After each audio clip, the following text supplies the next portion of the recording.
Hello friends, welcome on geography जुनून। Geography जुनून में आप सभी का स्वागत है। दोस्तों, आज हम एक नया टॉपिक स्टार्ट करने वाले हैं और आज का हमारा टॉपिक है अनाच्छादन या डेन्यूडेशन। देखिए, इस टॉपिक को स्टार्ट करने से पहले हम पिछला कुछ रिमाइंड करते हैं कि जब मैं पृथ्वी के बलों का वर्गीकरण पढ़ा रहा था उसमें मैंने आपको बताया था कि एंडोजेनेटिक फोर्सेज होते हैं और एक्सोजेनेटिक फोर्सेज होते हैं, अंतर्जात बल और बहिर्जात बल। अंतर्जात बलों में हमने आकस्मिक अंतर्जात बलों को पढ़ा, उसमें हमने भूकंप और ज्वालामुखी को सेपरेटली पढ़ लिया है।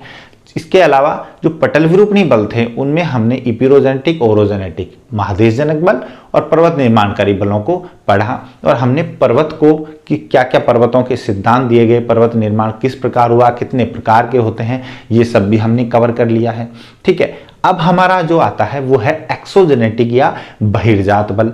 और आगे जो हम जितने भी वीडियोस में, लेक्चर्स में पढ़ेंगे वो सब अब क्या होगा, बहिर्जात बल से संबंधित चैप्टर होंगे और उसमें हम एक एक चीज को डिटेल में पढ़ेंगे। ठीक है, तो बहिर्जात बल से हम इस टॉपिक की स्टार्टिंग करते हैं। तो सबसे पहले समझते हैं बहिर्जात बल होता क्या है। ठीक है, आइए देखिए, सबसे पहले बात करते हैं बहिर्जात यानी एक्सोजेनेटिक फोर्सेज की। एक्सो मतलब होता है बाहरी, एक्सो मतलब होता है बाहरी और जेनेटिक मतलब उत्पत्ति, यानी जिसकी उत्पत्ति बाहर की ओर होता है, बाहरी भाग में होती है, उससे एक्सोजेनेटिक या बहिर्जात बल कहते हैं। ठीक है, बहिर्जात बल या एक्सोजेनेटिक फोर्स कहते हैं। अब बाहरी भाग में, कौन से बाहरी भाग में? बाहरी भाग से यह मतलब है कि पृथ्वी के बाहरी भाग में होती है, यानी धरातल के ऊपर जिस बल की उत्पत्ति होती है, या हम कहें कि वायुमंडल में जिस बल की उत्पत्ति होती है उसे बहिर्जात बल कहते हैं। जबकि एंडोजेनेटिक फोर्सेज की कहां हो रही थी? एंडोजेनेटिक फोर्सेज की पृथ्वी के आंतरिक भागों में उत्पत्ति हो रही थी, जबकि बहिर्जात बलों की पृथ्वी के बाहरी भाग में धरातल के ऊपर या वायुमंडल में उत्पत्ति होती है। क्लियर है? तो ऐसे बलों को बहिर्जात बल कहते हैं। तो आगे जो हम पढ़ेंगे वो हम बहिर्जात बल से कौन कौन से प्रोसेस चल रहे हैं, कौन कौन से प्रक्रम धरातल पर हो रहे हैं उसको पढ़ेंगे। ठीक है, तो ये हो गए बहिर्जात बल। अब देखिए, हर बल का जब ये जो बल उत्पन्न होते हैं, इन बलों को ऊर्जा प्राप्त करने के लिए कुछ स्रोत की जरूरत होती है। ठीक है, ऊर्जा सोर्स की जरूरत होती है। तो अंतर्जात बलों में तो ऊर्जा का हमने क्या सोर्स पढ़ा है? अंतर्जात बलों में तो हमने पढ़ा कि पृथ्वी के आंतरिक भाग में तापमान, दाब, घनत्व, इसमें जब परिवर्तन होता है तो उस परिवर्तन से कुछ आकस्मिक हलचल उत्पन्न होती है और उन सडन मूवमेंट्स की वजह से अंतर्जात बलों की उत्पत्ति होती है। या हम कहें कि संवहन तरंगे चलती हैं, थर्मल कन्वेक्शन जो वेव चलती हैं, जो तरंगे चलती हैं, उनसे क्या होता है, पृथ्वी में अंतर्जात बलों की उत्पत्ति होती है और वहां से उनको ऊर्जा मिलती है। मगर जब हम बहिर्जात बलों की बात करेंगे, एक्सोजेनेटिक फोर्सेस की बात करेंगे, तो बहिर्जात बलों को भी ऊर्जा चाहिए होगी। तो वो ऊर्जा किस स्रोत से आती है? तो इसके ऊर्जा के दो स्रोत होते हैं। पहला तो होता है सूर्य, सन होता है। ठीक है, तो एक ऊर्जा तो इसे ऊष्मा ऊर्जा के रूप में कहां से प्राप्त होती है? सूर्य से प्राप्त होती है।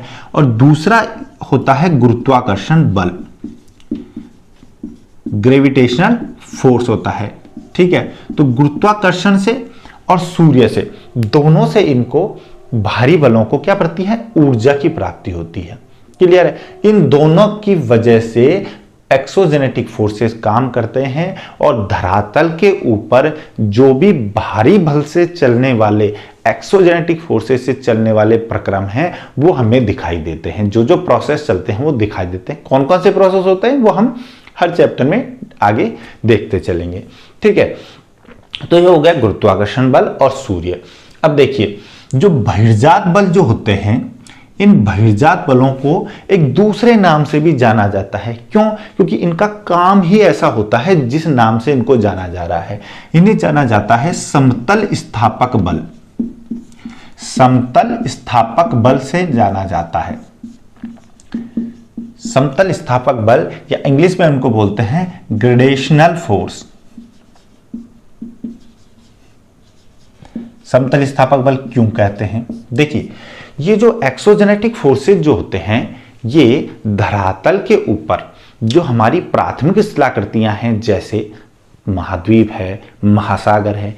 यह जो द्वितीयक स्थलाकृतियां हैं, मैं आपको क्लासिफिकेशन इसका बता चुका हूं आर डी सैलिसबरी का, कि जो द्वितीयक स्थलाकृति होती हैं जैसे पर्वत, पठार, मैदान, क्रीक, इन सब में क्या करते हैं, इनके ऊपर ये या तो ऊंचे उठे हुए भागों को काटेगी और काटने के बाद उसको नीचे जो धरती के जो निचले भाग हैं, जो गर्त हैं, उनमें ले जा करके जमा करते हैं। यानी कि ये लेवल डाउन करने का काम करते हैं, पूरे धरातल को समतल करने का काम करते हैं।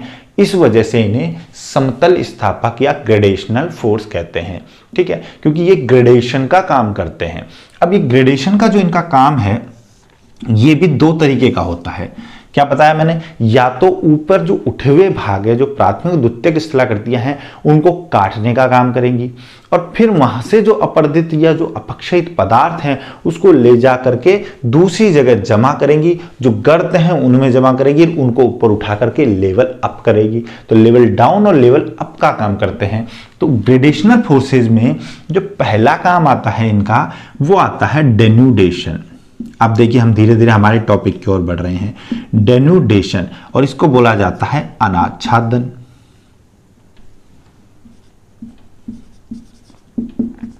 ठीक है, अनाच्छादन।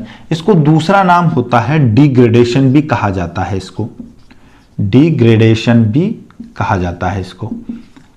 और दूसरा प्रोसेस जो समतल स्थापन ग्रेडेशनल फोर्सेस में दूसरा इसका काम जो आता है, वो आता है इसका कि निक्षेपण भी करता है ये, जिसको बोलते हैं कि डिपोजिशन। डिपोजिशन या निक्षेपण, और इसको एक ग्रेडेशन भी बोलते हैं, ए ग्रेडेशन। ठीक है, अब ये कैसे कैसे काम है, तो सबसे पहली बात आती है हमारे अनाच्छादन की या डेन्यूडेशन की।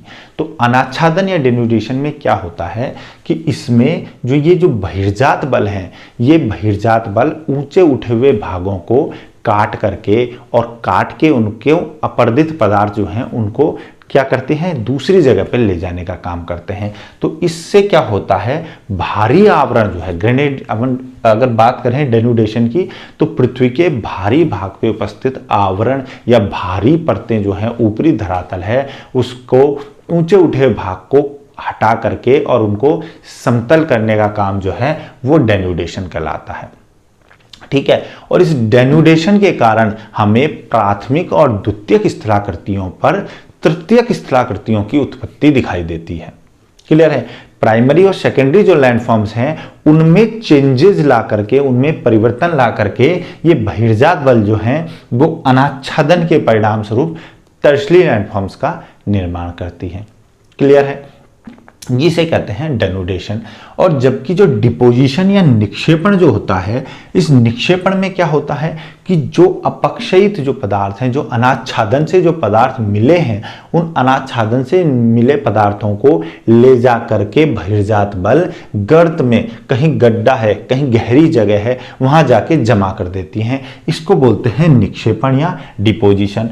और इनके जमाव से एक पृथ्वी जो है, अपने जो धरातल है, इस पे नई और संरचनाएं मिलती है। तो इनसे भी हमें तृतीयक स्थलाकृतियां देखने को मिलती है। यानी हम कह सकते हैं कि पृथ्वी पर पाई जाने वाली जो टर्शरी लैंडफॉर्म्स हैं, जो तृतीयक स्थलाकृतियां हैं या थर्ड ऑर्डर लैंडफॉर्म्स हैं, इनका निर्माण बहिर्जात बलों के कारण हुआ है। ठीक है, और इसमें डेन्यूडेशन और डिपोजिशन दोनों ही प्रोसेस इन्वॉल्व होते हैं। क्लियर है, इस वजह से, क्योंकि डिपोजिशन की वजह से, अब डिपोजिशन कैसे, देखिए जैसे हमारे जो पर्वत हैं, उन पर्वतों पर से नदियां निकल के आ रही हैं, तो पर्वतों में अपर्दन करके नदियां क्या ला रही हैं, अपरदित पदार्थ ला रही हैं, और पदार्थों को ले जा करके सागर तटीय क्षेत्र में डेल्टा के रूप में निक्षेपण कर रही हैं। और डेल्टा के निर्माण से वहां पे क्या बन रही है, एक लैंड बन रही है, एक स्थल भूमि बन रही है। इसी वजह से डिपोजिशनल जो फोर्सेज होते हैं, जो डिपोजिशन प्रोसेस होता है, इसको डिपोजिशनल फोर्सेज जो होता है, इसको बोला जाता है लैंड कंस्ट्रक्टर फोर्स भी बोला जाता है। ठीक है, यानी कि स्थल निर्माणक बल भी कहा जाता है इनको, स्थल निर्माणक बल। ये देखिए आप, तो एक्सोजेनेटिक फोर्सेस के दो नाम होते हैं। पहला होता है समतल स्थापक या ग्रेडेशनल फोर्स, या इनको बोल सकते हैं लैंड कंस्ट्रक्टर फोर्स, स्थल निर्माणक बल। ठीक है, तो ये डिग्रेडेशन और एग्रेडेशन, डेनुडेशन और डिपोजिशन का काम करते हैं। तो समतल स्थापक बल एक्सोजेनेटिक फोर्सेस को बोलते हैं। ठीक है दोस्तों, तो अब हमारा मेन टॉपिक की तरफ बढ़ते हैं। हमारा टॉपिक है अनाच्छादन। ये मैंने आपको बेसिक बता दिया कि एक्सोजेनेटिक फोर्सेस होते क्या हैं और वो कैसे काम करते हैं। ठीक है, अब देखिए एक्सोजेनेटिक फोर्सेस जो होते हैं इनके प्रोसेस अलग अलग हो सकते हैं, ये किसी भी माध्यम से किसी भी प्रक्रम से हो सकते हैं, मगर हमें बल के बारे में पढ़ना था, वो बल मैंने आपको बता दिया है कि कैसे एक्सोजेनेटिक फोर्सेस उत्पन्न होते हैं और क्या क्या काम करते हैं। अब हम बात करते हैं हमारे अनाच्छादन की। ठीक है, बात करते हैं हम अनाच्छादन की। देखो अनाच्छादन क्या होता है, तो ओवरऑल अगर हम डेफिनेशन देखें अनाच्छादन की, तो हम कहेंगे कि बहिर्जात बलों के प्रभाव में समतलीकरण की प्रक्रिया के दौरान, जब बहिर्जात बल कार्य कर रहे हैं तो समतलीकरण की प्रक्रिया के दौरान पृथ्वी के ऊपरी आवरण, धरातल के ऊपरी आवरण का हटना क्या कहलाता है? अनाच्छादन। आच्छादन, हिंदी के स्टूडेंट्स अच्छे से समझ होंगे। अनाच्छादन, आच्छादित यानी जो कवर्ड पार्ट था वो हट गया है, यानी एक कवर को हटा दिया जाता है, ऊपरी परतों को हटा दिया जाता है समतलीकरण की प्रक्रिया के दौरान, उसको अनाच्छादन कहते हैं। ठीक है, अब देखिए जो अनाच्छादन होता है इसके अंदर भी दो प्रोसेस होते हैं। ठीक है, अनाच्छादन के भी दो प्रोसेस होते हैं।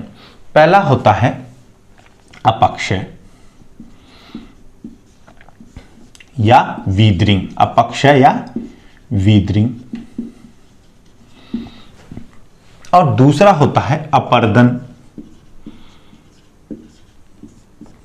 अपर्दन या इसको बोलते हैं इरोजन।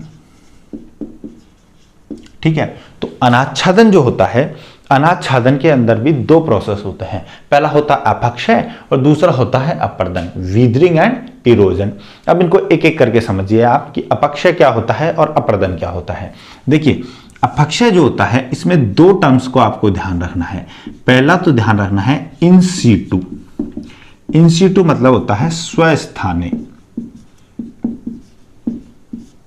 ठीक है, इन सीटू, और दूसरा वर्ड आपको समझना है on site. In situ on site यानी स्थैतिक,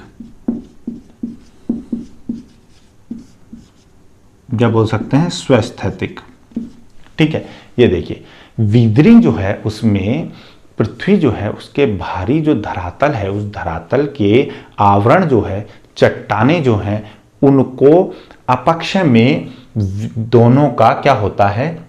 विघटन या वियोजन होकर के, और शैल चूर्ण जो है वो अपने ही जगह पर फैल जाता है। क्लियर है? यानी इन सीटू यह स्वस्थानीय प्रक्रम होता है। अपक्षय स्वस्थानीय प्रक्रम होता है जिसमें चट्टानों का विघटन या वियोजन होता है। ठीक है, डिसइंटीग्रेशन, टर्मिनोलॉजी याद रखना है आपको, डिसइंटीग्रेशन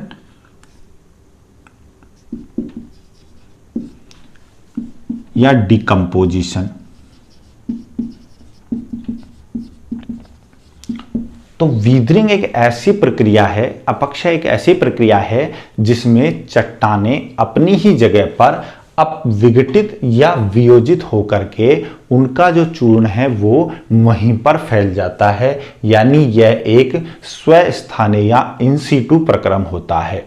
ठीक है, और ये एक स्थैतिक प्रक्रम भी होता है। स्थैतिक प्रक्रम का मतलब है कि ये जो है इसमें कहीं भी ट्रांसपोर्टेशन की गति नहीं होती, मतलब कि जो अपघटित पदार्थ है, जो विघटित पदार्थ है, जो शैल चूर्ण है, उसको एक जगह से दूसरे जगह पर स्थानांतरण नहीं होता है।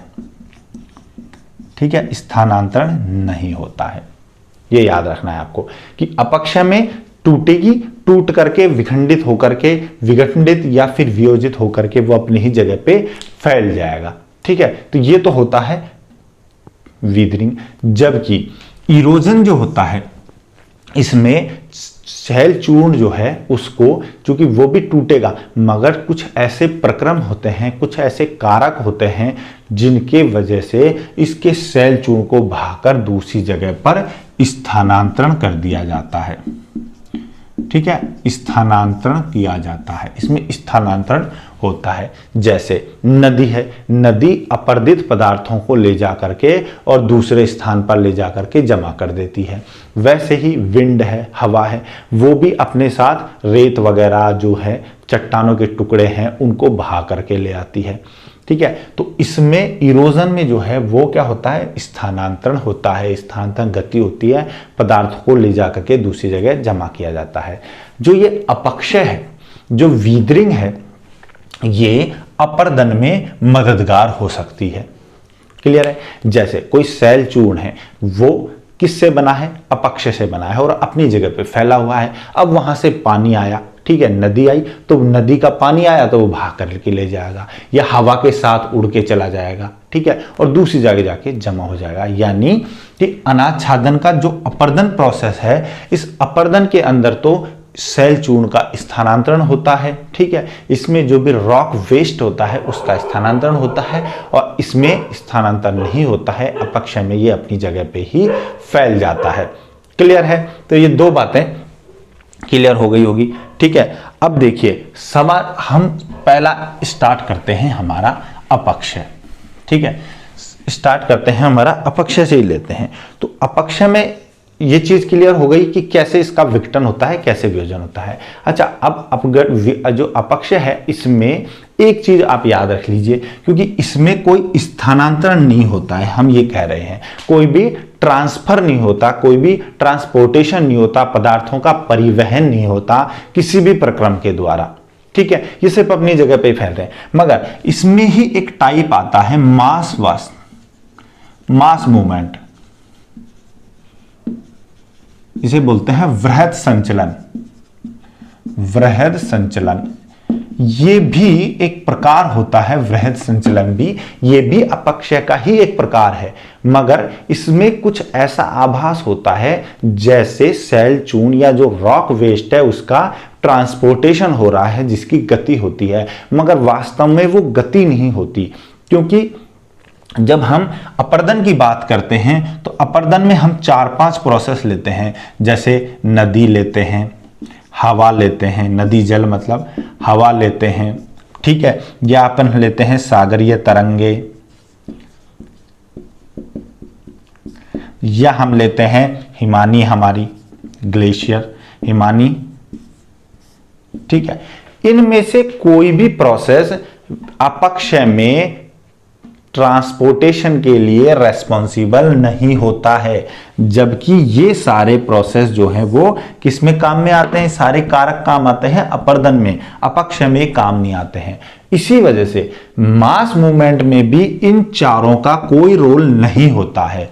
मास मूवमेंट क्या होता है, वृहद संचलन में जैसे कोई धरातल का ऊंचा उठा हुआ भाग है, उसकी पूरी की पूरी ऊपरी जो परत है वो अपक्षय हो गई है, और अपक्षय होकर के वो गुरुत्वाकर्षण बल के प्रभाव में नीचे ढाल की ओर सरकने लगती है।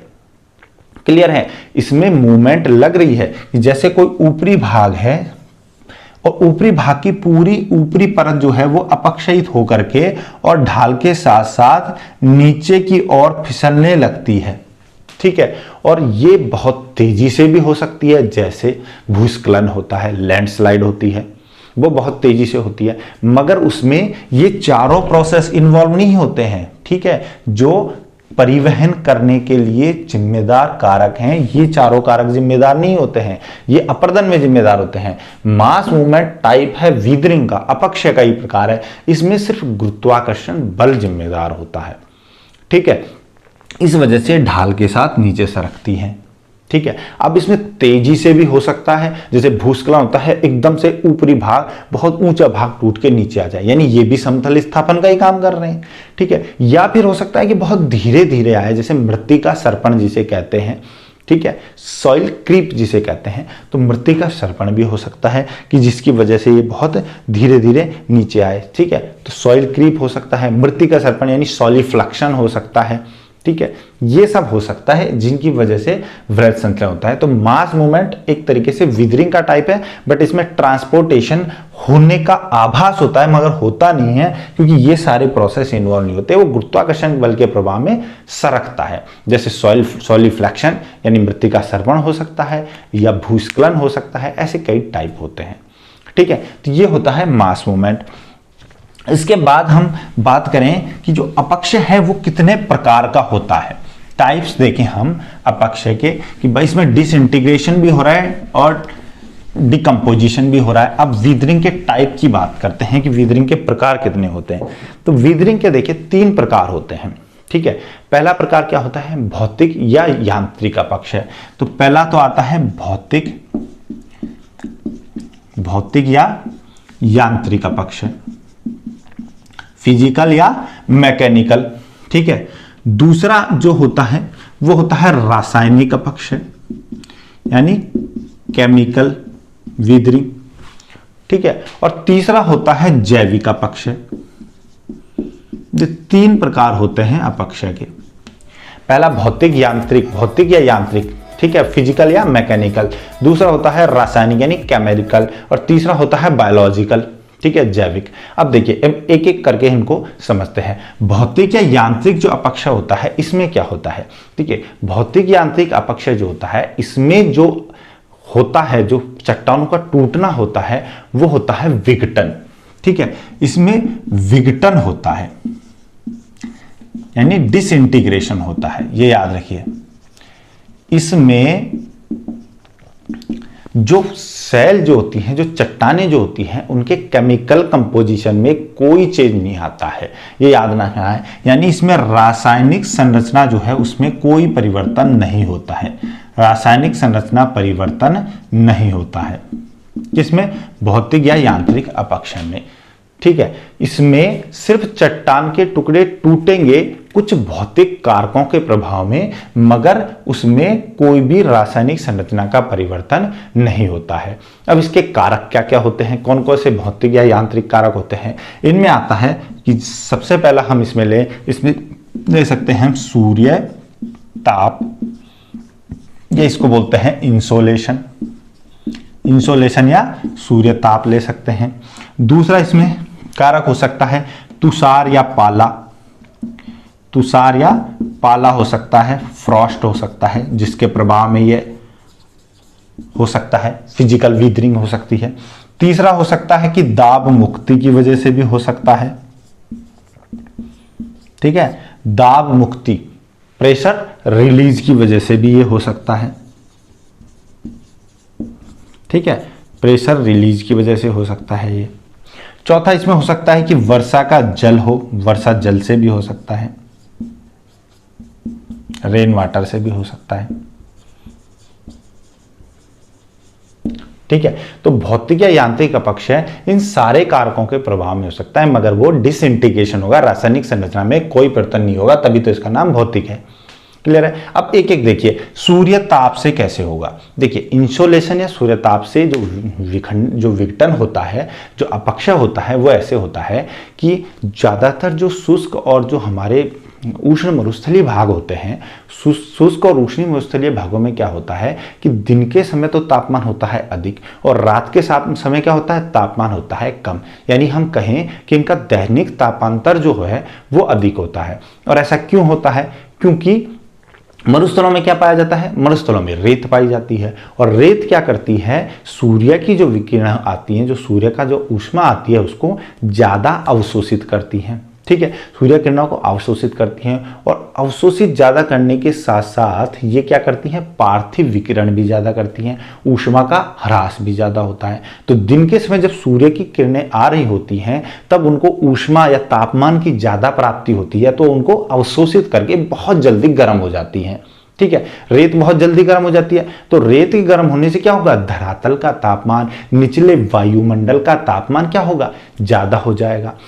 साथ में जब रात का टाइम आता है तो रात के टाइम में ऊष्मा तो प्राप्त हो नहीं होती है क्योंकि सूर्य ताप मिल नहीं रहा होता है, और ये पार्थिव विकिरण बहुत तेजी से कर रही होती है। वो तो पूरे दिन से कर रहे होते हैं पर दिन में तो इनको सूर्य ताप मिल रहा होता है, तो पार्थिव विकिरण ज्यादा कर रही होती है, तो नाइट को क्या होती है, रात के समय में जल्दी से ठंडी हो जाती है, पूरी ऊष्मा जो है उसको दीर्घ विकिरणों के रूप में, पार्थिव विकिरण के रूप में पूरी निकाल देती है। तो रात को जो उष्ण शुष्क मरुस्थल होते हैं उनका तापमान एकदम से गिर जाता है, जबकि दिन में तापमान बहुत अधिक था, तो इस वजह से इनका दैनिक तापांतर बहुत ज्यादा हो जाता है। अब उष्ण शुष्क प्रदेशों में जब कोई चट्टान है, उस चट्टान के ऊपर दिन में सूर्य का ताप आ रहा है और बहुत अधिक तापमान है, तो वो क्या करेगी, दिन में तापमान को अवशोषित करेगी, और अवशोषित करने से क्या होगा, उसका फैलाव होगा, ठीक है, उसमें स्प्रेड होगी, ठीक है। इस फैलाव के साथ साथ इनके जो कण हैं उनमें क्या होगी, एक दूसरे से दूरी बनेगी, ठीक है। पर अगर रात को जब दोबारा तापमान कम हो जाएगा तो ये क्या करेंगी, संकुचित होने लगेंगी, सिकुड़ने लगेंगी, और ये प्रक्रिया डेली चलेगी कि दिन में फैलेगी, रात में संकुचन होगा, दिन में फैलेगी, रात में संकुचन होगा। और इस प्रक्रिया से क्या होगा, इस प्रक्रिया से बार बार इनके पास और दूर आने से अणु जो है, इनके मध्य जो बंध है, जो बॉन्ड है, वो क्या हो जाएगा, वीक हो जाएगा, ठीक है। दूसरा, इनमें तनाव बल भी कार्य करने लगेगा, क्योंकि पहले तो फैली तो तनाव बल लगा, दोबारा संकुचित होने लगी तो अणुओं के बीच में खिंचाव होने लगता है, तनाव बल काम करने लगता है, और इसकी वजह से इनमें क्या होता है, चटकन हो जाती है, दरार उत्पन्न हो जाती है, और ये चट्टानें टूटने लगती है, ठीक है। इसे बोलते हैं अपक्षय। अब देखिए, टूटने लगी है और टूट के वहीं गिरेंगी, कहीं ट्रांसफर नहीं हो रही है, अपक्षय है। दूसरा, टूट रही हैं, कोई केमिकल कंपोजिशन चेंज नहीं हो रहा है, रासायनिक संरचना नहीं बदल रही है, इसे कहेंगे यांत्रिक या भौतिक अपक्षय, ठीक है। और ये किससे हुआ, सूर्य ताप से। अब ये देखिए, ये भी जो है रासायनिक संरचना जो ये हो रहा है हमारा सूर्य ताप से। अब अगर ये चट्टानें देखें हम, तो ये चट्टानें भी तीन तरीके से टूट सकती हैं। क्या, सूर्य ताप के प्रभाव में टूट रही हैं। अगर ये चट्टानें बड़े बड़े खंडों के रूप में टूटे, ठीक है, बड़े बड़े टुकड़ों के रूप में टूटे, तो उसको बोलते हैं ब्लॉक डिसइंटीग्रेशन, ब्लॉक डिसइंटीग्रेशन, ठीक है, पिंड विच्छेदन। तो पहले तो ये पिंड विच्छेदन हो सकता है। क्या होता है पिंड विच्छेदन, सूर्य ताप के प्रभाव में जब चट्टानें बहुत बड़े बड़े पिंडों के रूप में, खंडों के रूप में टूटती हैं, तो उसको ब्लॉक डिसइंटीग्रेशन या पिंड विच्छेदन कहते हैं। दूसरा, इन चट्टानों का सूर्य ताप के प्रभाव में जो टूटना है वो कहलाता है कणिकामय विच्छेदन, कणिकामय विच्छेदन, ठीक है। ये याद रखिए, देखिए यहां विच्छेदन हो रहा है, डिसइंटीग्रेशन हो रहा है, यानी ग्रेन्युलर डिसइंटीग्रेशन,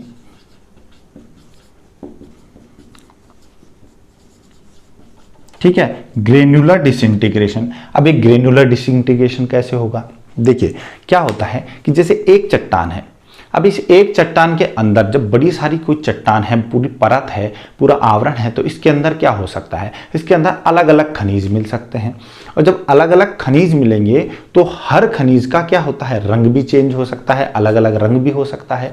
और आपको थोड़ा याद होगा कि हर खनिज का और हर रंग का अवशोषण करने का जो है, आपने बेसिक साइंस में पढ़ा होगा कि हर रंग का सूर्य की ऊष्मा को अवशोषित करने का, ग्रहण करने की जो कैपेसिटी होती है, क्षमता होती है, वो अलग अलग होती है।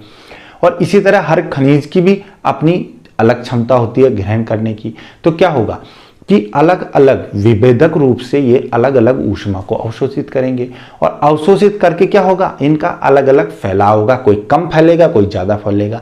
अलग अलग खनिज अलग अलग फैलाव करते हैं।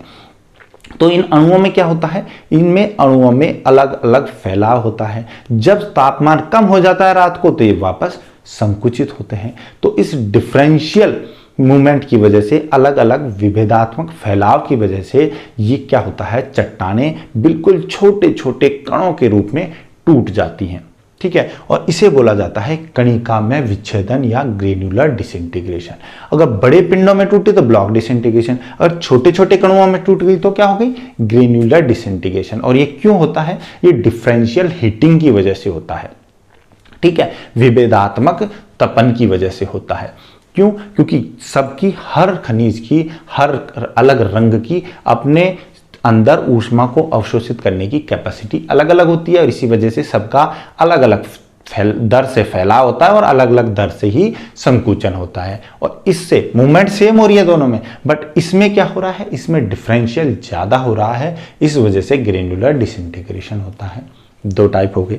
देखिए तीसरा जो इसमें सूर्य ताप से ही हो सकता है उसको बोलते हैं अपसल्कन। अपसल्कन या इसको बोलते हैं पल्लवीकरण। अपसल्कन या पल्लवीकरण या इसको बोलेंगे एक्सफोलिएशन।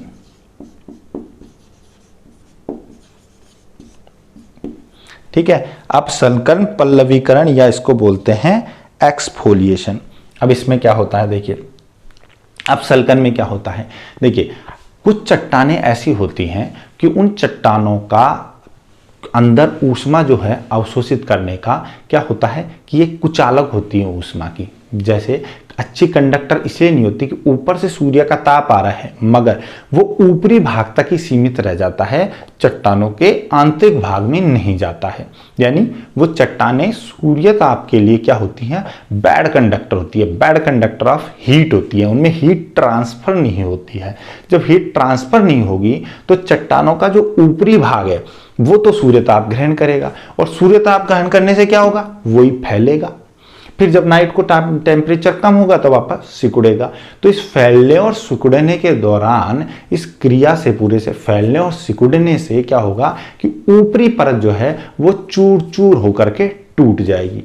ठीक है, उसके टुकड़े टुकड़े होकर के वो टूट जाएगी, मगर जो आंतरिक भाग है वो टूटेगा नहीं, क्योंकि वहां पे तो ठंडा है, वहां तो तापमान गया ही नहीं है। ठीक है, तो ये ऊपरी परतें हैं ये एक एक करके, जैसे प्याज होता है, ऑनियन जो होता है उसके छिलके जो होते हैं उसकी तरह संकेंद्रीय परतों के रूप में, कंसेंट्रिक सेल के रूप में अलग होती जाती हैं। जैसे प्याज का एक एक छिलका उतारते हैं वैसे एक एक ऊपरी परत जो है वो धीरे धीरे अपक्षयित होने लगती है, और इसको बोलते हैं अपसल्कन या पल्लवीकरण या एक्सफोलिएशन। क्लियर है, तीनों हुई सूर्य ताप से ही है, यांत्रिक अपक्ष है, ठीक है, और विघटन है, डिसइंटीग्रेशन है, मगर तीनों का प्रकार जो है वो प्रोसेस अलग अलग है। ब्लॉक डिसइंटीग्रेशन में बड़े टुकड़े टूट रहे हैं, जबकि कणिका में विच्छेदन में डिफरेंशियल हीटिंग की वजह से अलग अलग दर से फैलाव हो रहा है अणुओं में। जबकि अपसल्कन है, पल्लवीकरण है, वो bad conductor of heat, heat के कुचालक की चट्टानों की वजह से हो रहा है, क्योंकि अंदर तापमान नहीं जा रहा, अंदर तो ठंडा है, बाहर बाहर की परत उतरती जा रही है प्याज के छिलकों की तरह संकेंद्रीय परतों के रूप में, तो इसे कहेंगे अपसल्कन या पल्लवीकरण। क्लियर है, ये तीन हो गए सूर्य ताप के कारण। अब चौथा हम बात करते हैं, दूसरी ही बात करते हैं हम, दूसरा हमारा जो कारक है वो क्या है, तुषार या पाला, फ्रॉस्ट। ठीक है, फ्रॉस्ट के कारण कैसे अपक्ष होगा, देखिए होगा वही डिसइंटीग्रेशन, क्योंकि भौतिक यांत्रिक अपक्ष में डिसइंटीग्रेशन, कोई केमिकल कंपोजिशन चेंज नहीं होगा।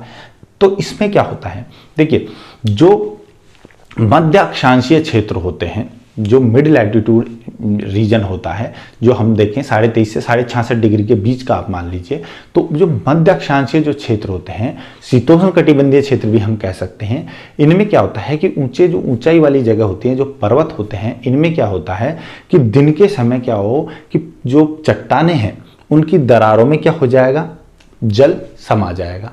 ठीक है, ऊंचे पर्वतीय भागों में, या ऐसा हम ज़्यादातर शीत कटिबंधीय क्षेत्रों में भी देख सकते हैं, जो हमारे ध्रुवीय क्षेत्र, जो शीत कटिबंधीय क्षेत्र है उनमें भी ऐसा ही होता है।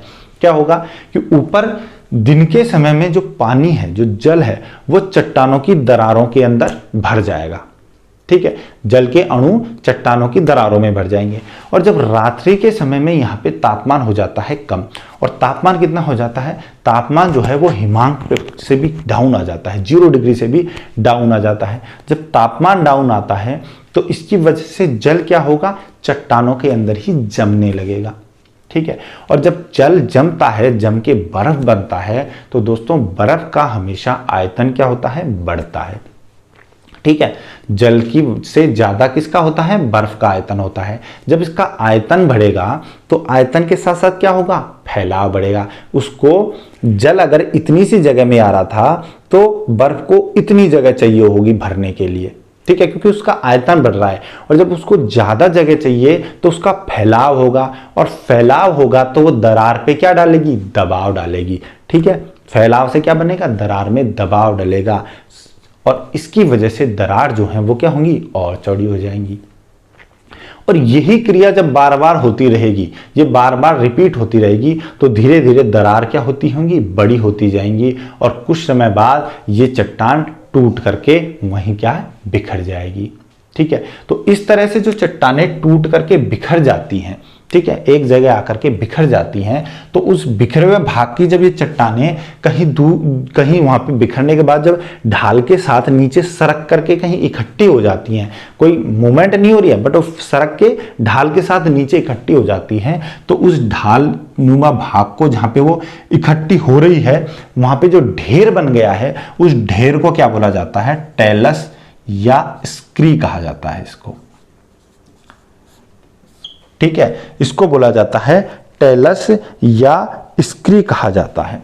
ठीक है, एक जगह इकट्ठे हो जाने को तुषार या पाला जनित अपक्षय से सैल चूर्ण जो है इकट्ठा हुआ है, वो सैल चूर्ण टेलस या स्क्री कहलाता है। ठीक है, अब देखिए तीसरा हम इसका लेते हैं दाब मुक्ति या प्रेशर रिलीज का। ये प्रेशर रिलीज से कैसे अपक्षय में दिखाई दे सकता है, भौतिक या यांत्रिक अपक्षय कैसे दिखाई देता है। देखिए दाब मुक्ति, जब मैं आपको मैग्नेटिज्म पढ़ा रहा था तो मैग्नेटिज्म में हमने देखा था कि एक इंट्रूसिव मैग्नेटिज्म होता है, आंतरिक मैग्मा क्रिया होती है। आंतरिक मैग्मा क्रिया में क्या होता है कि आंतरिक भाग, जो धरातल के आंतरिक भाग से जो मैग्मा आ रहा होता है, वो पृथ्वी जो हमारी भूप्रपटी और उनकी आंतरिक जो चट्टानें हैं, आंतरिक जो परतें हैं, उन्हीं में जमा हो जाता है, मगर धरातल पर प्रकट नहीं हो पाता है। ठीक है, भूमि से बाहर नहीं आ सकता है, मगर भूमि के अंदर ही जो हमारी परपट्टी है वहीं पे अलग अलग परतों में जमा हो जाता है, और इससे कुछ स्थलाकृतियां बनती हैं, जैसे batholith, laccolith, phacolith, lopolith, sill, sheet, dyke, ये सारी संरचनाएं बनती हैं। तो ये सब क्या है, ये सब प्लूटोनिक रॉक्स हैं। ठीक है, क्या बोलते हैं इनको, प्लूटोनिक रॉक्स, वितलीय चट्टानें होती हैं ये। तो इनकी को क्या है कि ऊपर धरातल पर तो ये दिखाई देती नहीं है जब कभी इनके ऊपरी आवरण जो है वो क्या हो, कभी भी ऊपरी आवरण हट जाए, जैसे ये आंतरिक भाग में ऐसे जमी हुई है। ठीक है, और यहां पर मान लीजिए यहां पर हमारे कोई बनी हुई है, बैथोलिथ बनी हुई है। अब इसकी ऊपरी आवरण जो अवसाद जो परत है वो ऊपर से हट जाए। ठीक है, ऊपर से जब अवसाद परतें हट जाएं तो ये चट्टानें, पहली बात तो आप देखिए चट्टानें होती क्या है, क्योंकि मैग्मा क्रिया से बन रही है, तो कौन सी चट्टानें होंगी, ये आग्नेय चट्टानें होंगी, ये याद रखिए आग्नेय चट्टानें होंगी, या फिर इनमें बहुत अधिक ताप और दाब के प्रभाव में ये क्या हो सकती हैं, रूपांतरित भी हो सकती हैं,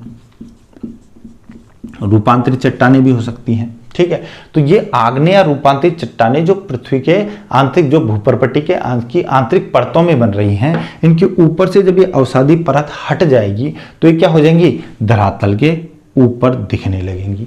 ठीक है, अब देखिए जब ऊपर इनके ऊपर भार था, जब काफी सारी ऊपर परतें थी, तो ये चट्टानें जो थी वो संकुचित अवस्था में थी। क्यों थी, क्योंकि इनके ऊपर बहुत अधिक दाब पड़ रहा था।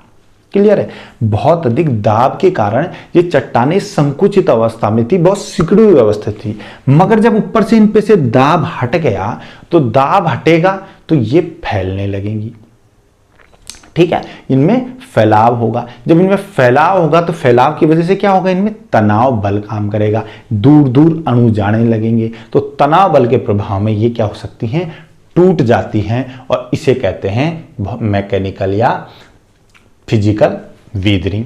ठीक है। तो दाब मुक्ति से ये आग्नेय रूपांतरित चट्टानें जो अंतर्जात जो आंतरिक जो भूप्रपट्टी की परतों में बनी हुई है, ये दाब मुक्ति से फैल के टूट जाती हैं। ठीक है, इनके अणुओं में फैलाव होता है, इससे टूट जाती हैं। तो दाब मुक्ति के कारण भी इस तरह से हमें दरारें पड़ जाती हैं और इस तरह से हमें यांत्रिक अपक्षय देखने को मिलता है। चौथा बात करें हम वर्षा का जल, कि वर्षा का जल कैसे काम करता है। देखिए, जब आपने देखा होगा कि कोई कांच का हम गिलास है, कुछ भी है, उसमें हम बहुत गरम गरम कुछ चीज डाल लेते हैं और उसके बाद उस पर कुछ अचानक कुछ ठंडा पानी डाल दो तो वो क्या होती है, उसमें चटकन उत्पन्न हो जाती है, वो टूट जाता है। वैसा ही चट्टानों के साथ होता है। क्या होता है कि जो शुष्क मरुस्थलीय क्षेत्र हैं वहां पर चट्टानों पे बहुत अधिक क्या होती है, सूर्य ताप आता है, बहुत ज्यादा हीटिंग होती है। ठीक है, बट कभी जब अचानक उन पे बारिश की बौछारें पड़ जाती हैं तो उससे क्या होता है, चट्टानें जो पहले बहुत अधिक तापमान के कारण फैली हुई थी, ठीक है, क्योंकि उनमें बहुत अधिक ताप था तो वो फैल रही थी, उन पे जब अचानक बारिश आती है तो उनकी ऊपरी परत जो है वो तेजी से सिकुड़ती है, क्योंकि बहुत जल्दी ठंडी होती है और इस प्रक्रिया के दौरान उनकी ऊपरी जो परत है वो क्या हो जाती है, टूट जाती है, चूर्ण जो बन जाती है और इस वजह से भी यांत्रिक अपक्षय देखने को मिलता है। ठीक है, तो वर्षा का जल भी इस तरह से मददगार हो सकता है। क्लियर है। तो ये था हमारा भौतिक या यांत्रिक अपक्षय, जिसमें हमने सूर्यताप के कारण, तुषार या फ्रॉस्ट के कारण, दाब मुक्ति के कारण और वर्षा जल के कारण हमने यांत्रिक अपक्षय को देखा। और इसमें डिसइंटीग्रेशन होता है, नॉट डिकम्पोजिशन, कोई रासायनिक संरचना में परिवर्तन नहीं होता है। ठीक है, ये हो गया हमारा पहला भौतिक या यांत्रिक अपक्षय। दूसरा बात करते हैं हम रासायनिक अपक्षय की।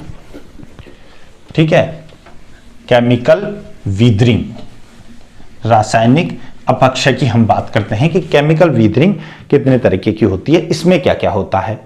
देखिए, केमिकल जो वीदरिंग है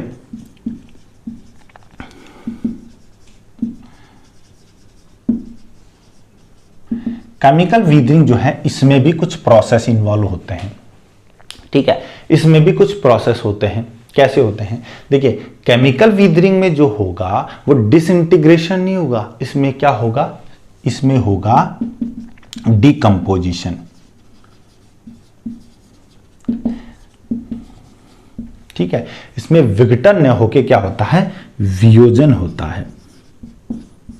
और वियोजन में क्या होता है, वियोजन के अंदर जो सेल है उसकी केमिकल कंपोजिशन, उसकी रासायनिक संरचना ही परिवर्तित हो जाती है और उस रासायनिक संरचना में परिवर्तन की वजह से हमें अपक्षय मिलता है। इसकी वजह से उसमें पदार्थों का अपक्षय होता है। ठीक है, डिकम्पोजिशन या वियोजन, केमिकल वीदरिंग। अभी केमिकल वीदरिंग के भी प्रोसेस होते हैं कि अलग अलग प्रोसेस से केमिकल वीदरिंग हमें दिखाई देती है। जैसे सबसे पहले बात करते हैं हम, पहला प्रोसेस हम लेते हैं ऑक्सीकरण।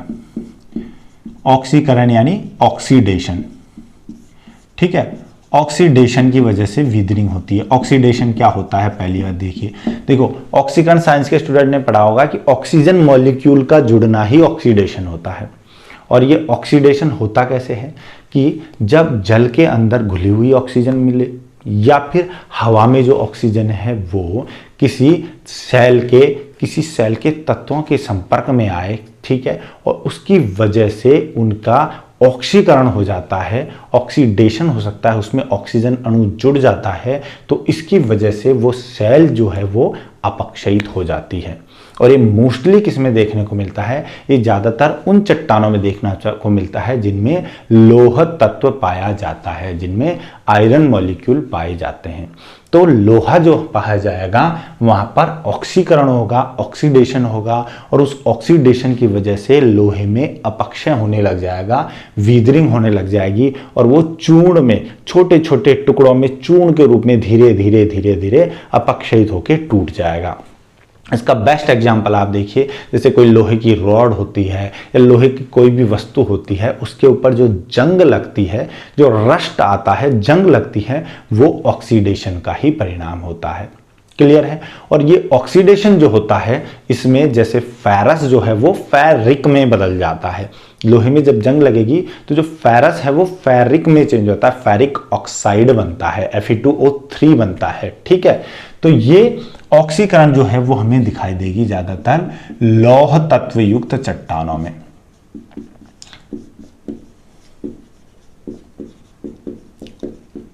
और ये ऑक्सीजन कहां से आई है? या तो जल से आई है या वायुमंडल में स्थित जो वायु है उससे ऑक्सीजन मिली है हमें। तो वो जब किसी भी लौह तत्वयुक्त चट्टान के संपर्क में आएगी तो उसमें रस्टिंग होगी और उसकी वजह से उसका अपक्षय होने लग जाएगा और ऊपर देखिए भुरभुरा सा पदार्थ जो है, बारीक बारीक सा पदार्थ जो है वो उसमें बदलने लग जाएगी। ठीक है, तो पहला प्रोसेस तो इसमें हो सकता है ऑक्सीकरण। तो देखिए केमिकल कंपोजिशन चेंज हो गया, फेरस से फेरिक में बदल गया और अपक्षयित हो गया है।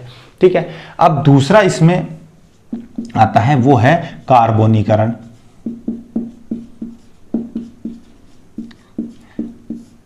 यानी कार्बोनेशन। कार्बोनेशन क्या होता है? देखिए CO2 जो CO2 है वो जल के साथ जब संपर्क में आएगी, यानी जल में जब CO2 घुल जाएगी, कार्बन डाइऑक्साइड घुल जाएगी, तो उससे कार्बोनिक अम्ल का निर्माण होगा। ठीक है, कार्बोनीकरण के कारण क्या होगा? कार्बोनिक अम्ल H2CO3 कार्बोनिक अम्ल का निर्माण होगा। और ये जो कार्बोनिक अम्ल जो होता है ये चूना जो पत्थर की चट्टानें जो होती हैं, चूना चट्टानें जो होते हैं, चूना पत्थर चट्टानें होती है, उनको बहुत जल्दी घोल लेता है अपने अंदर। क्यों? क्योंकि ये एक सक्रिय घोलक की तरह कार्य करता है। क्या होता है? एक सक्रिय घोलक की तरह काम करता है और जल्दी से ये किसको कर लेगा? चूना पत्थर की जो लाइमस्टोन जो होता है, चूना पत्थर चट्टानों के अपक्षय के लिए जिम्मेदार होता है। ठीक है, तो रासायनिक संरचना में परिवर्तन हो गया। चूना पत्थर जो है वो कार्बोनिक अम्ल के प्रभाव में घुल गया है और घुलने से उसका अपक्षय हो जाएगा। वो अब एक चूना पत्थर चट्टान के रूप में नहीं होके एक घुलित अवस्था में पहुंच जाएगा, केमिकल कंपोजिशन चेंज हो जाएगा। इसे कहेंगे कार्बोनीकरण। यानी कार्बोनीकरण की वजह से कार्बोनिक अम्ल बनता है जो चूना पत्थर की चट्टानों को घोलने के लिए सक्रिय घोलक का काम करता है और उससे उसका अपक्षय हो जाता है चूना पत्थर चट्टानों का। ठीक है, तीसरा इसमें प्रोसेस आता है, ऑक्सीकरण हो गया, कार्बोनेशन होगा। तीसरा इसमें प्रोसेस आता है सिलिका पृथक्कीकरण। सिलिका पृथक्कीकरण।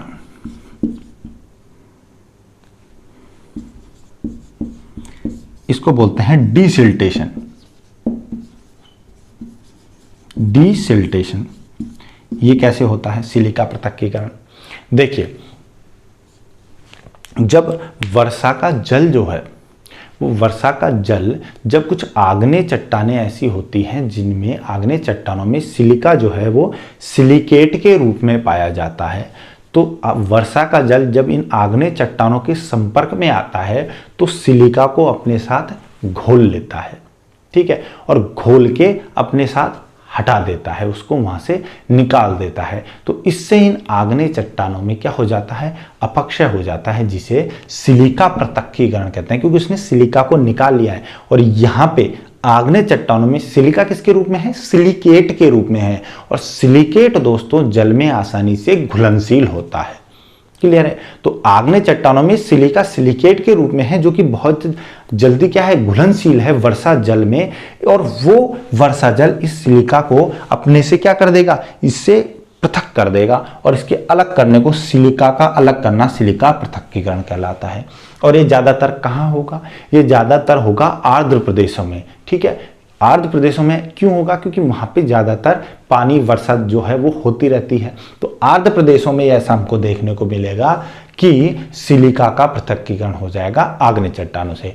अब मगर अवसादी चट्टानों की हम बात करें कि अवसादी चट्टानों से क्यों नहीं होगा? अवसादी चट्टानों से इसलिए सिलिका पृथक्कीकरण नहीं हो सकता क्योंकि वहां पर सिलिका सिलिकेट के रूप में ना पाके किसके रूप में पाया जाता है?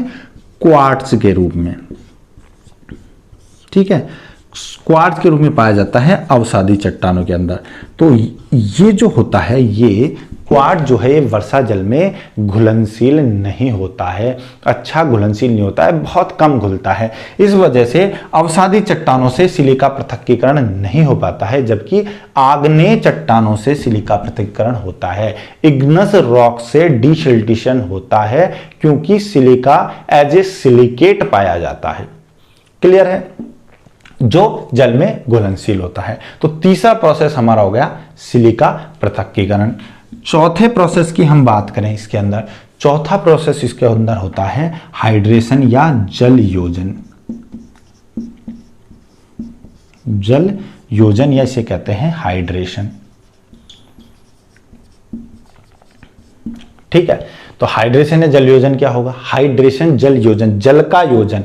जब कोई भी चट्टान के अंदर उपस्थित खनिज क्या करेंगे, उसके जल को, जो आसपास जो जल है, चाहे वो वर्षा का जल है, जल को अपने अंदर सोख लेते हैं, एब्जॉर्ब कर लेते हैं। और जब कोई चट्टान जल को एब्जॉर्ब करेगी, खनिज एब्जॉर्ब करेगा, तो वो क्या करेगा? वो एब्जॉर्ब करके फूलेगा। ठीक है, कोई भी चीज सोखेगी तो सोख के क्या करेगी? फूलेगी। और फूलने के दौरान क्या होगा? उनका क्या होगा? फूलने से उनमें एक तनाव बल काम करेगा और इसकी वजह से वो क्या करेंगी? टूटने लगेंगी। ठीक है, टूटने लगेगी। तो इस जल योजन की वजह से भी क्या होता है? केमिकल वीदरिंग होती है जल योजन की वजह से। और ऐसे कौन से खनिजों में ज्यादा देखने को मिलता है? ऐसा उन चट्टानों में देखने को मिलता है जिनमें फेल्सपार पाया जाता है। ठीक है, फेल्सपार या फिर इनमें बॉक्साइट जिनमें पाया जाता है, उनमें जल योजन होता है। तो फेल्सपार और बॉक्साइट युक्त चट्टानों में क्या होता है कि जो चट्टानें हैं वो वर्षा जल को अवशोषित कर लेती हैं और फूल करके तनाव बल के प्रभाव में टूट जाती हैं। ठीक है, और इनका केमिकल कंपोजिशन जो है वो चेंज हो जाता है सोखने की वजह से और ये चट्टानें टूट जाती है। इसे फेल्सपार या बॉक्साइट युक्त चट्टानों में होता है, इसे जल योजन कहते हैं। पांचवा प्रोसेस जो इसमें इन्वॉल्व है हमारे केमिकल कंपोजिशन में, पांचवा प्रोसेस होता है घोलन। ठीक है, या इसको बोलते हैं विलयन। ठीक है, इसको बोलते हैं विलयन या घोलन, यानी सॉल्यूशन।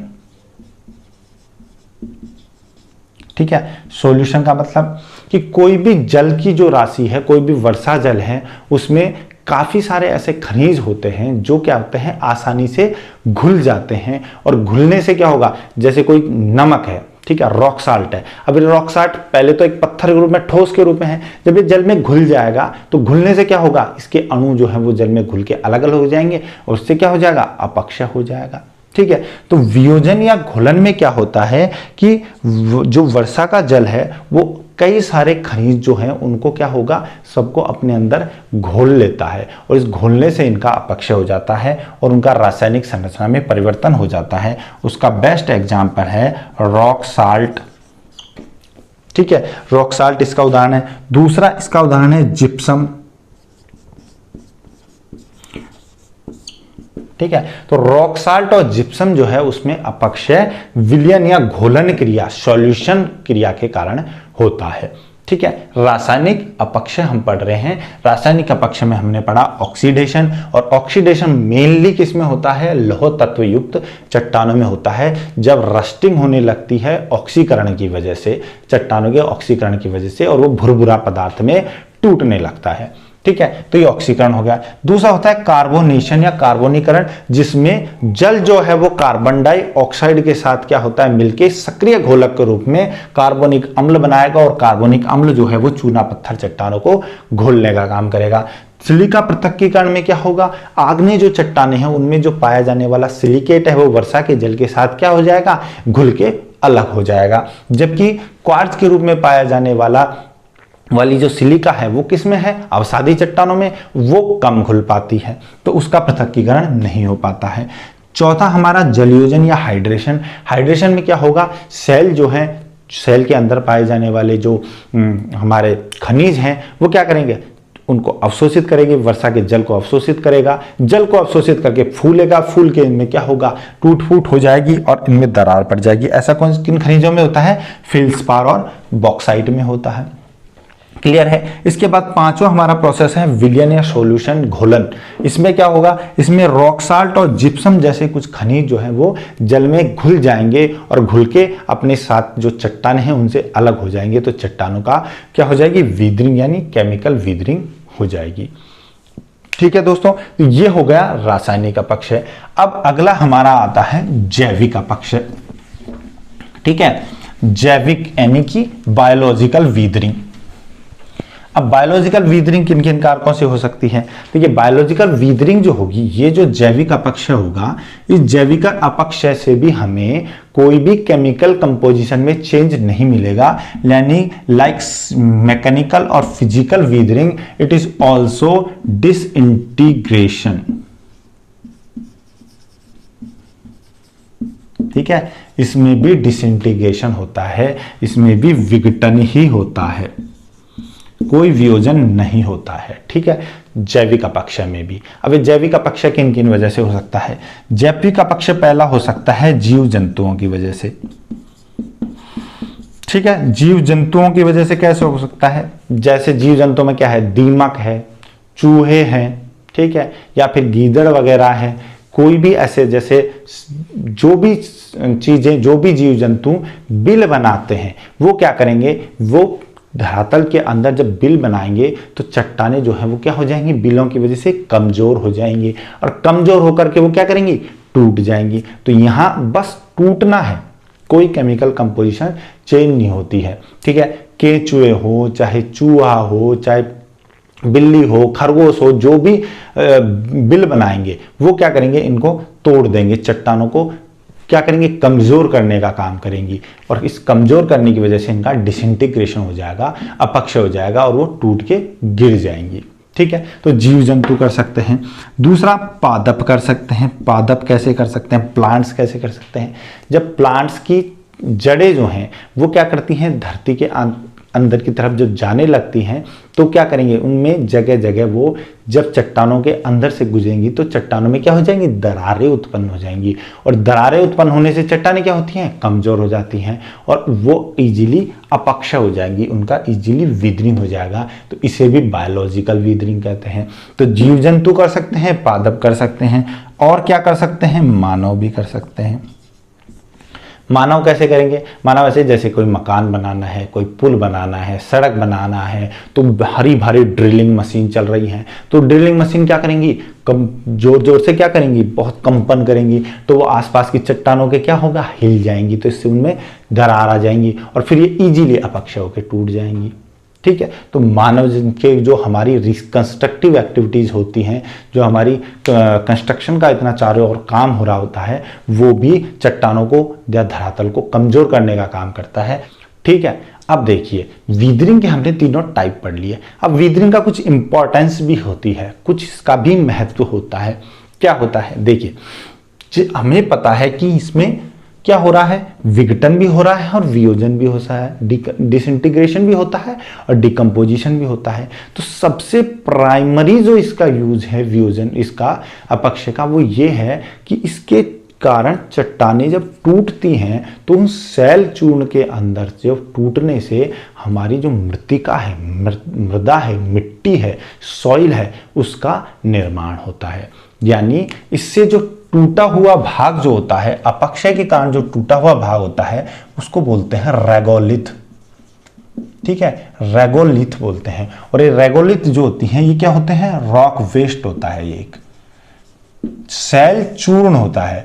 और ये सेल चूर्ण जो है वो क्या होता है, नीचे की जो कठोर चट्टानें हैं, ठीक है, उन कठोर चट्टान जिन्हें बेड रॉक बोलते हैं, उन कठोर चट्टानों के ऊपर टूटा फूटा हुआ भाग जो है वो बिखरा हुआ होता है।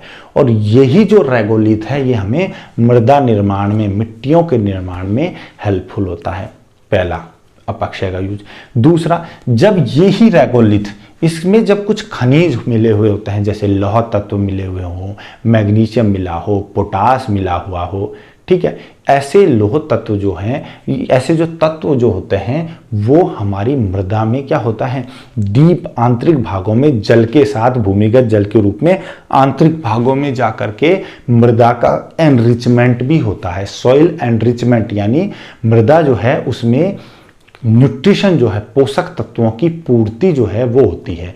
क्यों होता है? क्योंकि जब निक्षालन होगा, निक्षालन में जल के साथ ये रिसके मृदा के आंतरिक भागों में क्या जाएंगे, मृदा के आंतरिक भागों में भूमिगत जल के साथ ये जो तत्व हैं जो रेगोलिथ में पाए जाते हैं वो आंतरिक भागों से पहुंच करके हमें उपजाऊ मृदा के निर्माण में भी हेल्पफुल होते हैं। ठीक है। अगर चट्टान टूटेगी नहीं, अपक्षय नहीं होगा, तो खनिज अलग अलग नहीं होंगे, खनिजों के टुकड़े नहीं होंगे और निक्षालन नहीं होगा तो वो आंतरिक भागों में जाकर के जमा नहीं होगा। ठीक है। तो रेगोलिथ जो है उससे दो चीजें, एक तो मृदा का निर्माण और मृदा के आंतरिक भाग में जाने, मतलब इनके आंतरिक भाग में जाने से मृदा का एनरिचमेंट होता है, पोषण तत्वों की पूर्ति होती है। ठीक है। इन खनिज तत्वों की पूर्ति होती है अपक्षय के कारण। तीसरा हम इसमें क्या ले सकते हैं कि जो अपक्षय हो रहा है ये अपर्दन में भी हेल्पफुल हो सकता है।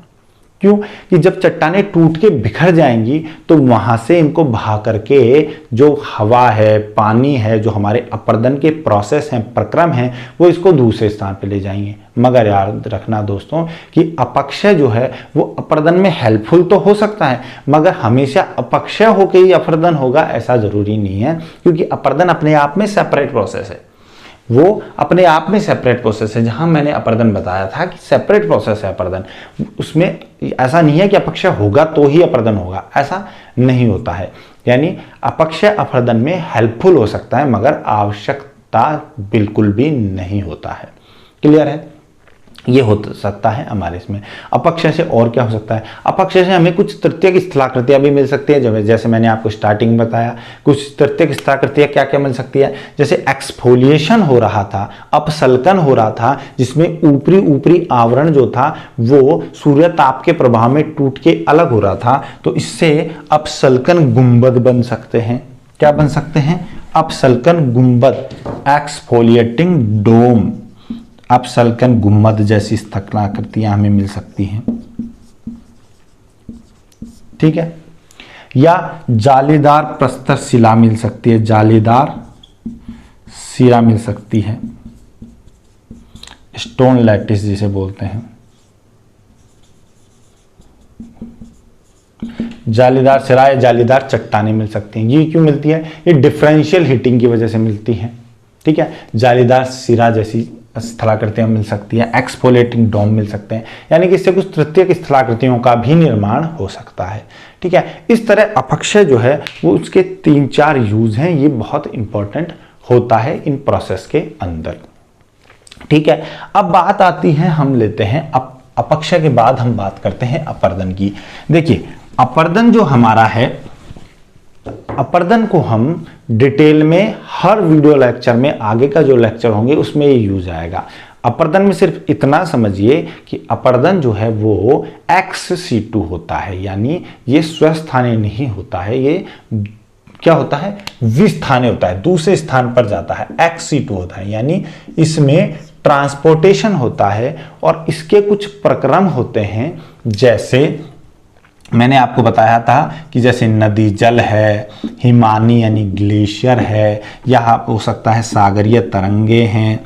ठीक है। सागरीय तरंगे हो सकती हैं। ठीक है। या हवा हो सकती है, वायु कहें जिसको।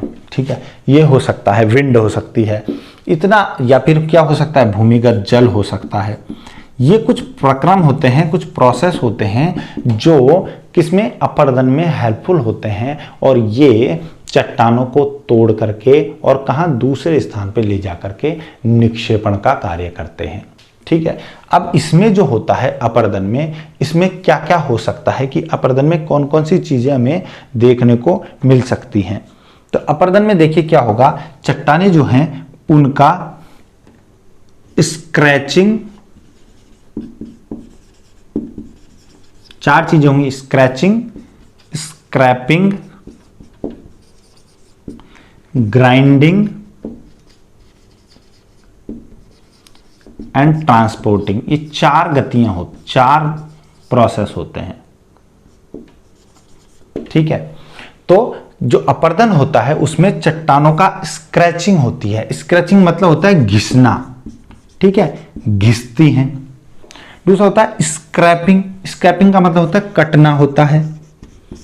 चट्टानें घिसेंगी, कटेंगी, इन सब प्रोसेस के साथ ये पांचों जो प्रोसेस हैं इनकी वजह से चट्टानें स्क्रैच होंगी यानी घिसेंगी, स्क्रैपिंग, कटना, ग्राइंडिंग यानी पिसना, पिसना मतलब आपस में ही रगड़ रगड़ करके छोटे छोटे अणुओं में परिवर्तित होना यानी पिसना, और ट्रांसपोर्टिंग यानी परिवहन होता है। ठीक है, तो अपरदन वह प्रक्रिया है जिसमें चट्टानें स्क्रैचिंग, स्क्रैपिंग, ग्राइंडिंग और ट्रांसपोर्टिंग की वजह से शैल चूर्ण जो है वो एक स्थान से दूसरे स्थान पर ट्रांसफर होता है और उसमें ये 5 प्रक्रम इन्वॉल्व होते हैं। ठीक है, इसे अपरदन कहते हैं। अब अपरदन भी अपक्षय की तरह अलग अलग ऐसे ही प्रोसेस होते हैं जो हम हर एक प्रक्रम का, नदी के जल का, हिमानी का, सागरीय तरंग का, वायु का, भूमिगत जल का, इंडिविजुअली कि ये कैसे कैसे काम करते हैं वो अलग से पढ़ेंगे। इनसे कौन कौन सी स्थलाकृतियां बनती हैं, नदी जल से अपरदन से कौन सी स्थलाकृति बनेंगी, हिमानी से कौन सी बनेंगी, सागरीय तरंगे, वायु, भूमिगत जल, इनसे कौन कौन सी स्थलाकृतियां बनेंगी, ये हम एक एक चैप्टर का अलग से पढ़ते हुए चलेंगे। ठीक है, तो यहां तक हमारा अपरदन, अपक्षय यानी ओवरऑल हम देखें तो डेन्यूडेशन, अनाच्छादन कंप्लीट हो गया है। ठीक है, मैंने आपको बहिर्जात बल बताया, बहिर्जात बलों से कैसे अनाच्छादन होता है, एग्रेडेशन क्या होता है, डिग्रेडेशन क्या होता है, कैसे इनको समतल स्थापक बल कहा जाता है, और अपक्षय के कारण कौन कौन से प्रोसेस इन्वॉल्व होते हैं, कैसे कार्बोनेशन होता है, ऑक्सीडेशन होता है, कैसे घुलन होता है, कैसे जलयोजन होता है, वो हमने सारा समझ लिया है। आई होप कि अब आप क्लियर हो गए होंगे कि अपक्षय और अपरदन में क्या डिफरेंस होता है और मास मूवमेंट, वृहद संचलन क्या होता है। वृहद संचलन अपक्षय का ही पार्ट होता है। ये एक बेसिक था जो आपको आगे के चैप्टर समझने के लिए इंपॉर्टेंट होगा। अब अगले चैप्टर में हम अपरदन पे बात करेंगे, अपरदन चक्र पे बात करेंगे। ठीक है दोस्तों, तो आप वीडियो को लाइक कीजिए, शेयर कीजिए, चैनल को सब्सक्राइब कीजिए, बेल आइकन को प्रेस कीजिए, क्योंकि अगले वीडियो का नोटिफिकेशन आपको बहुत जल्द मिलने वाला है। ठीक है दोस्तों, तो मिलते हैं अगले वीडियो में अगले टॉपिक के साथ। Thank you so much.